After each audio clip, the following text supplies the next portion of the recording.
와, 아니 정말 영화 같은 내용이 실제 일어나고 있었네요.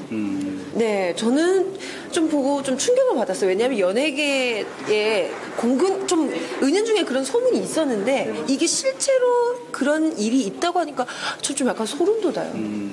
어떠세요? 예, 좀 이른바 문학의 녹화 사업 이렇게 말씀드릴 수 있겠습니다.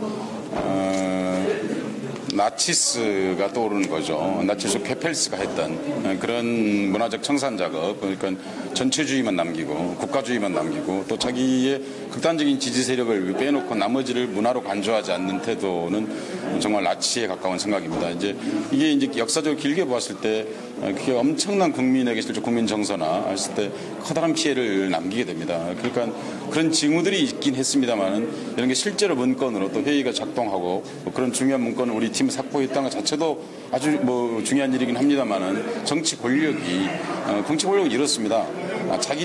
대통령이라는 것은 국민을 대표하는 자입니다. 국가를 대표하고. 그 말은 무슨 얘기냐면 선거 때까지는 자기를 반대한 사람에 대해서는 조금 섭섭할 수 있겠지만 당선이 된 뒤부터는 그 사람은 국민을 대표하는 사람입니다. 그러니까 반대자까지도 자기가 보호하고 지켜야 될 대상인 것이죠. 그런데 그렇지 않고 이렇게 해서 완전히 국민의 심장의 일부를 도려내는, 문화적 심장의 일부를 도려내는 그런 행태를 했다는 것 자체가 정말 형용할 수 없는 충격을 받게 되면 저같이 문화적으로 사는 사람은요. 네, 사실 제보자 MC가 저희한테 이야기한 부분은 훨씬 더 큰 부분이 있습니다.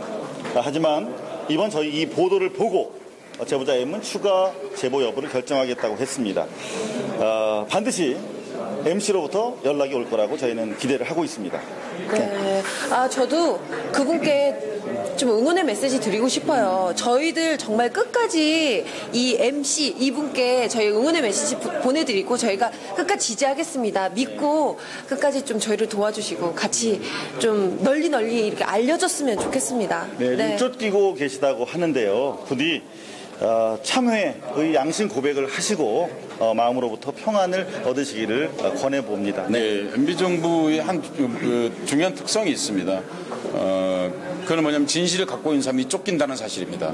여러분, 진실을 가진 자를 지켜주지 못할 때 여러분 개인의 진실 또한 지킬 수 없다는 걸 꼭 아셔야 됩니다. 네. 이렇게 진실을 가지고 숨어 살아야 하는 그분에게 여러분 격려의 응원을 해주시고요. 또 그런 분들을 우리가 보호하는 그런 사회가 되었으면 좋겠습니다. 근데 사실 우리 서혜성 교수님께서 이렇게 좋은 말씀을 하실 때 저는 좀 불안합니다. 왜요? 왜냐하면 3분 직설을 제가 부탁을 드렸는데 이렇게 좋은 말씀을 다 하시면 나중에 3분 직설 무슨 말 하려고 자신 무슨 말 있어요? 하시려고. 아무거나 해도 됩니다. 사실 지난번 발뉴스 3회에서 서혜성 교수님의 3분 직설 첫 회였는데 비가문, 민주가문. 정말 대박이었어요. 명언이었어요. 자, 오늘 또 부탁드려봐도 될까요? 네, 그렇습니다. 네, 좋습니다. 그럼 예. 네, 부탁드리겠습니다. 네, 지금 하면 됩니다. 네. 뿅 하고 나가시면 하나, 둘. 저는 하나, 둘, 셋, 뿅 하시면 돼요. 가서 하는 건 그냥 여기서 하는군요. 예. 자, 하나 한번 띄워주세요. 우리나라 교가부가 됐어. 뿅 하고. 자, 좀. 그러니까 뿅 하고 가시면 이쪽으로 가시면 돼요. 자, 무슨 얘기예요? 그냥 이동하시면 저기서 하는 것처럼. 자, 그러면 서혜성 교수님 3분 직설 좀 부탁드려도 될까요? 네, 그렇게 네, 하겠습니다. 좀 부탁드리겠습니다. 네. 네, 가시죠. 안녕하세요.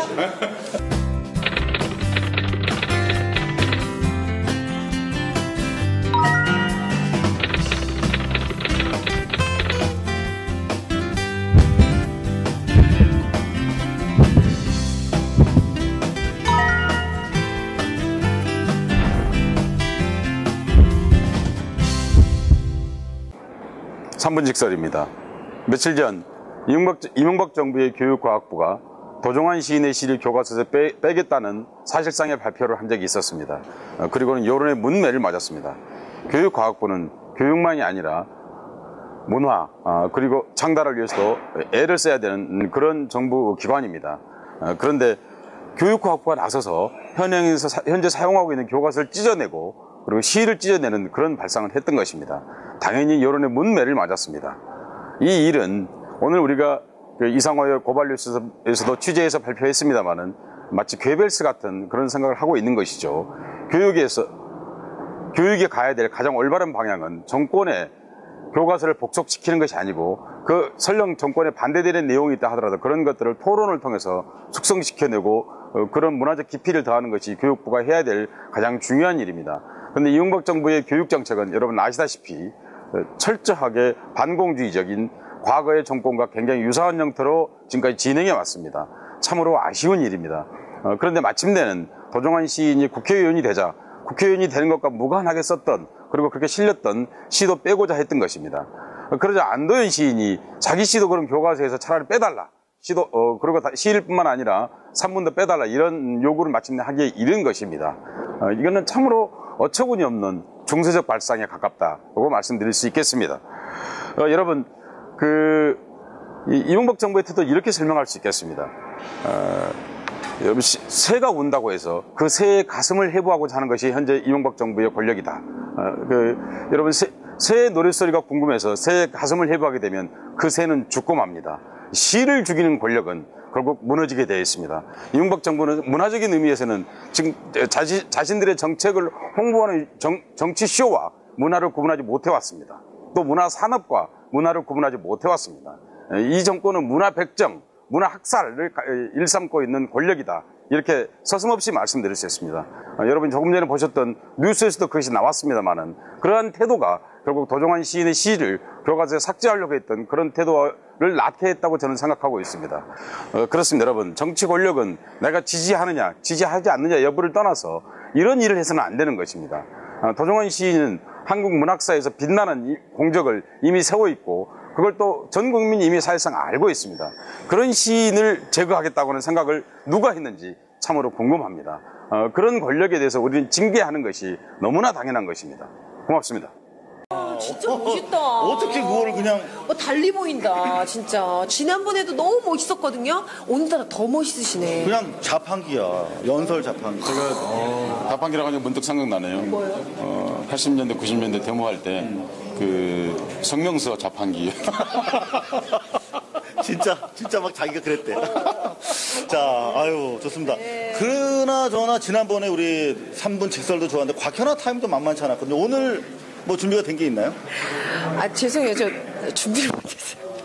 광고를 하려도 안 가져와고요. 제가 광고할 거리가 이제 곧 생깁니다. 뭔데요? 여러분, 제가 드디어 영화를 개봉합니다. 두둥둥. 네. 영화 제목이 뭐예요? 영화 제목은요, 전망 좋은 집이란 영화인데요. 8월 말에 개봉 예정이고요. 그리고 제가 주인공으로 나옵니다. 진짜로? 절대로. 섹시한 여자로? 완전 보수적인 여자. 플라토닉 러브를 꿈꾸는 여자. 이것만 해도 흥미진진하지 않아요? 상당히. 이럴 수가 있습니까? 네. 뭔가 예술성이 깊은 영화 같아요. 네, 예술 영화입니다. 예술 캐스팅부터 상당히 난해하네요. 네. 자, 저희가 이제 스튜디오 공사, 네. 그러니까 가져오세요. 자, 저희가 스튜디오 공사 중인 관계로 간단하게 오늘 4회 이렇게 마무리해야 될 것 같은데, 곽현아 씨, 우리 시청자들한테 좀 전달해드려야 할 사항이 있죠? 네. 저희 방송 어떻게 보시는지 제가 또 방법 좀 알려드리겠습니다. 좀 이게 길어서 약간 보고 할게요. 자, 먼저 판도라 TV를 통해서 거의 생방송으로 시청 가능하시고요. 거의 생방송. 거의 생방송. 그리고 다음 팟에서도 보실 수 있고 아프리카에서도 가능하십니다. 다음 팟에 공중파랑 케이블 옆에 나란히 있어요. 대박. 최고예요. 채널이 몇 번이죠?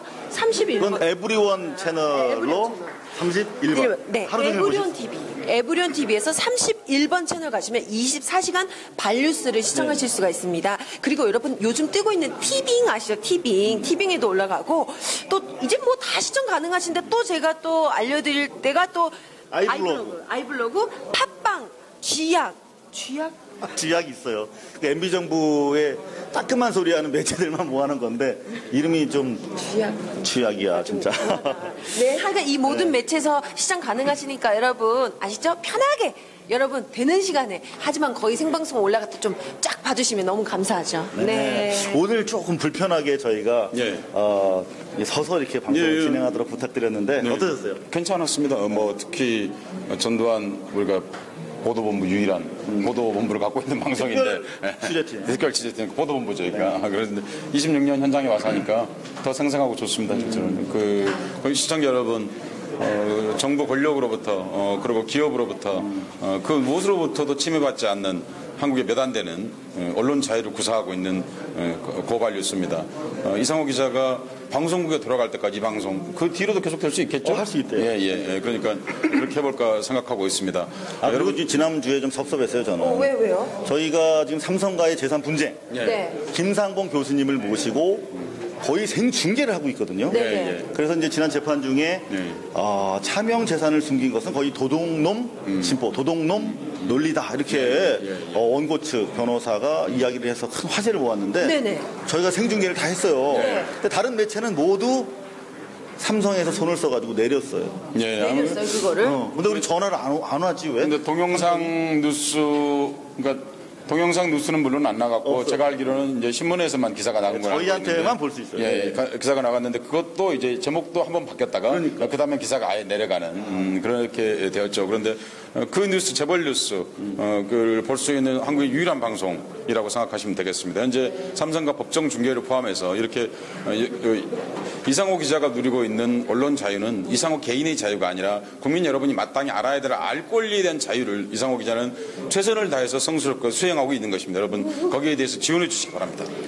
네, 너무 감사합니다. 진짜 저는요, 저희 방송이 되게 청정무해한 방송인 것 같아요. 네, 어디에도 구속받지 않고 더럽혀지지 않고 국민들의 뜻 그대로 그리고 국민들에게 알리고 싶은 그 마음 그대로 전달되는 방송. 네, 청정무해 방송. 이상호 기자. 네. 자, 이제 삼성 책 내지 않았어요? 맞아. 이제 정리를 이제 하도록 하겠습니다. 오늘 책 낸 얘기는 해야지. 책 얘기. 왜냐하면 책이 사실 내일 나와요. 그러니까 여러분들 방송 보시는 이 다음 날 금요일 날 이제 책이 나오는데 삼성 측에서 이제 또 배포 금지 가처분을 할까봐 제가 이야기를 할 수가 없어요. 그러니까 아니 그래도 시청자 여러분들한테 왜 개인이 돈 벌려고 내는 척도 아니고 우리나라 재벌의 그동안 이상호 기자가 그 삼성 엑스파일을 취재한 8년 됐습니까? 처음 취재한 지. 만 7년. 만 7년. 아까 공익 제보자하고 비슷한 심정으로 도망 다니셨죠? 그때 회사 책상 위에서 한 2달 동안 잤죠. 그러니까 그런 이상호 기자가 이상호 기자의 엑스파일을 이상호의 엑스파일입니까? 이상호 기자의 엑스파일. 이상호 기자의 엑스파일. 이상호 기자의 엑스파일을 그 책을 출간을 이제 내일 합니다. 여러분 이 책은 단지 한 권의 책이 아니고 여러분 이렇게 말씀드릴 수 있겠습니다. 그 삼성에 대해서 싸우고 있는 한국 언론이 누구라고 생각하십니까? 싸우고 있다는 것은 진실을 보도하는 기자가 어디 있다고 생각하십니까? 이상호 기자입니다. 저는 이렇게 말하고 싶습니다. 한국에 이상호 기자가 10명만 더 있으면 재벌 소유권에 대한 개혁은 하루아침에 이루어진다. 이렇게 자신 있게 말씀드렸습니다. 그런데 이상호 빵이에요? 너무 과분하신 것 같고 여하튼 여러분들께서 이상호 기자가 두 가지를 여러분 아주 훌륭한 일을 하고 있습니다. 하나는 재벌과 싸우는 일이고 두 번째는 그 전두환과 싸우고 있는 일이죠. 그러니까 그런데 이 책이 바로 그 진실, 지난 만 7년 동안의 고통에 대한 일종의 일기 같은 것입니다. 여러분 그 책을 한번 살펴보시고 한국에서 진실을 지키는 언론인이 삶이 어떠한 것이고 그 고뇌가 무엇인지 한번 짐작해 보시기 바랍니다. 본의 아니게 이렇게 책에 대해서 아주 호평을 해주셔서 정말 감사드리고 호평을 해주셔서 감사드리고 전 10권 살 거예요. 가처분 신청되면 못 보잖아요. 10권 사둬야지. 진짜 박혀가 너무 이쁘다. 정말 감사드리고요. 우리 서혜성 교수님께서 말씀하신 것처럼 그런 가치가 있는 책인지 두렵긴 한데요. 목숨 걸고 썼습니다. 여러분들 기회 되시면 꼭 한번 읽어봐 주시고요. 오늘 발뉴스 이 길거리에서 이렇게 보내드리는 것은 마지막이 아닌가 싶어요. 저희 취재는 길거리에서 시작이 되겠습니다만 오늘 이렇게 진행은 이제 여기서 길거리에서 마치고 이제 여러분들께서 모아주신 소중한 정성이 담긴 스튜디오 발뉴스 스튜디오인데 이름을 저희가 이한열 스튜디오라고 명칭을 했습니다. 그래서 그곳에서 다음 주엔 다시 만나 뵙도록 하겠습니다. 여러분 지켜봐 주셔서 감사합니다. 네, 고맙습니다. 뉴스를 하고 싶은데 뭐 하는 거야? 뉴스를 하고 싶은데 왜요? 손바닥만큼도 언론 탄압 없습니까? 명백한 언론 탄압 아니냐고요!